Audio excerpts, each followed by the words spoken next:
Assalamualaikum warahmatullahi wabarakatuh. Perkenalkan, kami dari kelompok 6 yang anggotanya terdiri dari saya, Sri Wulandari, Ade Sastri Sagita, Rahman Nuridayan, Hafidz Sidik, dan Revi Hanisa. Kami dari kelas 1953D Jurnalistik, mata kuliah Hukum dan Etika Pers, dosen pengampu Syiara Syailendra MSI. Pada kesempatan kali ini, kami akan membahas contoh berita yang melanggar kode etik jurnalistik. Berikut penjelasannya. Berikut contoh berita yang melanggar kode etik jurnalistik. Judul berita, Jejak Aguan dan Tommy Winata di Partai Solidaritas Indonesia. Media penerbit merdekanews.co. Adapun pernyataan Dewan Pers yang menyebutkan bahwa berita tersebut telah melanggar kode etik jurnalistik, yaitu Dewan Pers menyatakan merdekanews.co terbukti melakukan pelanggaran kode etik jurnalistik serta melanggar pedoman pemberitaan media cyber dalam berita Jejak Aguan dan Tommy Winata di Partai Solidaritas Indonesia yang terbit pada 28 Februari 2018.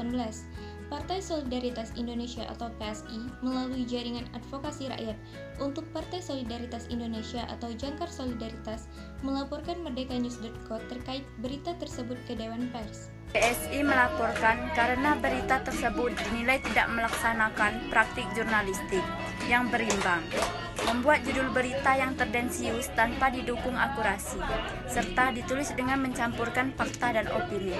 Kami melaporkan merdekanews.co dalam semangat menumbuhkan kemitraan yang sehat antara partai politik dan pers. Jika ada yang kurang tepat, sudah seharusnya kami mengajukan koreksi, kata Koordinator Jangkar Solidaritas Kamarudin dalam siaran pers Rabu 30 Mei 2018. Menurut Dewan Pers, klausul kode etik jurnalistik yang dilanggar merdekanews.co adalah pasal 1 karena tidak akurat, tidak berimbang, dan beritikat buruk. Juga melanggar pasal 2 karena tidak profesional dengan membuat berita yang tidak berimbang.